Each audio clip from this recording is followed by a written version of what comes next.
राधे राधे दोस्तों। और मैं आपको बहुत शॉर्ट में शीतला माता की कथा सुनाने वाली हूँ। शीतला माता जो है वो पार्वती जी का ही एक रूप है। पहले के समय में भगवान जो है भ्रमण पर निकलते थे और भक्तों को दर्शन भी देते थे।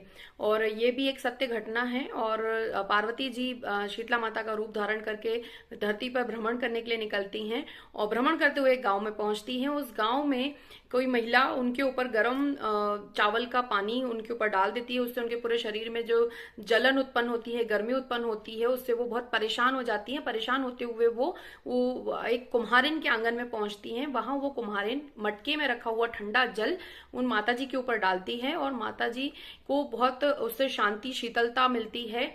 और फिर वो भूख से व्याकुल रहती है माता रानी, तो उनको भोग लगाती हैं ठंडी रबड़ी और ठंडी बासी जो रोटी रखी रहती है उसका। और माता जी ये भोग प्रसादी पाती हैं। उसके बाद माता जी जो कुम्हारिन है उनसे कहती हैं कि आप मेरे सिर की सफाई करो, जुएं देखो।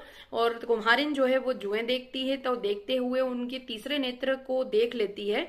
तीसरा नेत्र देखने के बाद वो डर जाती है और माता जी उसे अपने रूप में दर्शन देती हैं कि बेटी डर मत, मैं शीतला माता हूँ और तूने मेरी सेवा करी इसलिए मैं प्रसन्न हूँ और तुझे दर्शन दिए हैं मैंने, अब तू वरदान मांग।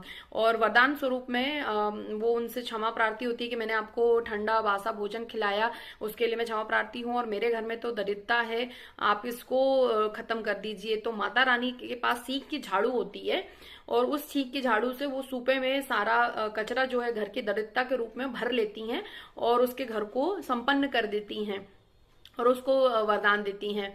और उन्होंने कहा कि तुम कल इस गांव में आग लगेगी लेकिन तुम्हारी कुटिया नहीं जलेगी। ये लीला थी ये बताने के लिए कि जो शीतला माता की पूजा करता है उसके ऊपर कृपा होती है।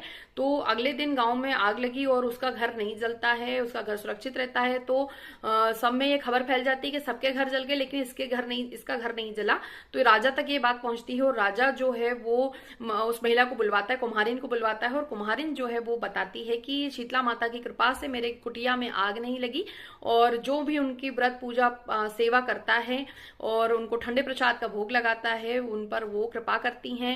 शीतला माता का व्रत पूजा पाठ इसलिए किया जाता है कि साल भर आपके घर में जो है शीतलता रहे, लोगों के जो घर के सदस्य उनके दिमाग में ठंडक रहे। ठंडा भोजन खाएंगे तो दिमाग भी ठंडा रहेगा। जो गुस्सा होता है वो गर्मी का प्रतीक है, गर्मी मतलब एग्रेशन आता है। गुस्सा जो है, गर्म खाना जो है वो नहीं खाया जाता, अवॉइड किया जाता है इस दिन। बासा ठंडा खाना जैसे कड़ी चावल बनाए जाते हैं, ठंडी सब्जी दाल वगैरह जो है वो ठंडा भोजन, ठंडा पानी, ठंडे पानी से स्नान करना, इस सब का बहुत महत्व है। और शीतला माता की पूजा आप भी करिए।